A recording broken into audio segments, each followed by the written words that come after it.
Hey Ron, I'll give you a quick update on what we've done to the copter. Here are the external LED end caps that we made. You got red on the left, and then we've got green on the right. And they're pretty bright, and you will be able to tell the difference in color during the daytime. It's just not going to be as intense were they not inside these end cap diffusers. But not only will this help you differentiate between left and right, but it also protects the motor leads. As you can see, they kind of stick out and they're rounded, and the motor leads are inside these nylon silicone protective sheaths. So in the event you roll this thing over, have a ground strike on the end of the arm here, it won't sever the motor leads. And these sheaths go the full length of the arm to the inside. So the motor leads are fully protected now. And this actually, once we get the full canopy over this thing, the new canopy, it'll be fairly protected from rain. Nothing out here is going to really get damaged by water. The motors are waterproof. Everything else is pretty well sealed, even the LEDs inside here.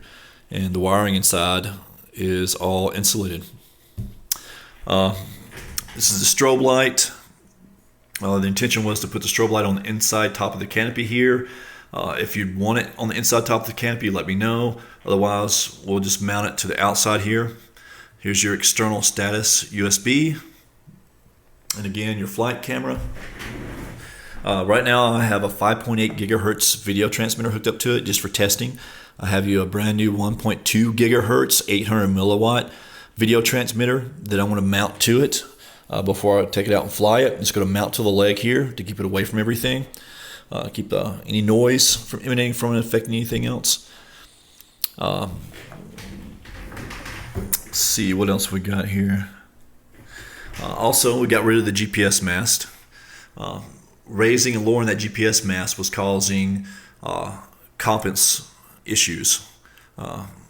Whenever you raise the GPS mast, if it was off in the slightest amount, it would read a mismatch between what it was calibrated to from the one on the autopilot. So what it is was mounted it to the top inside of the canopy here, so it stays fixed at all times.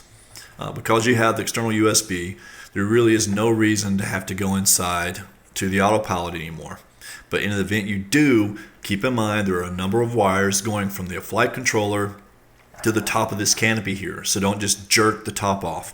It'd be very easy when you take it off. Okay. Let's see, we did add the beefier, with a little logo on it, beefier T-pieces for the landing gear.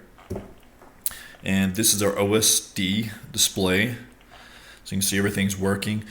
And it's going to tell your GPS location, your battery, how much battery you have, your altitude, speed, artificial horizon, your compass heading, everything. So this will hopefully be handy.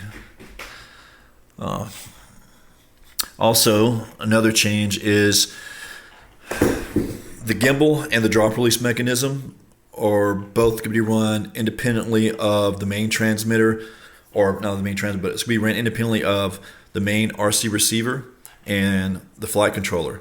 Reason being is because of those long power cables on the external battery, we don't want to run the possibility of introducing any type of EMI or RFI back into the system because of those long leads, especially that long signal lead going to that servo on the drop release. So the drop release mechanism is going to have its own small RC receiver and own power supply for the drop release. This little 10 amp 5 volt power supply that you sent with it that you had bought is going to power the RC receiver and both drop release mechanisms. Okay, and again, those are going to be ran independently of the flight controller and the main RC receiver. We're going to do that by binding that small RC receiver to the external module that you have now. All right. I think that's it for right now. After you see this, if you have any thoughts or comments or suggestions or anything or gripes, complaints, just let me know.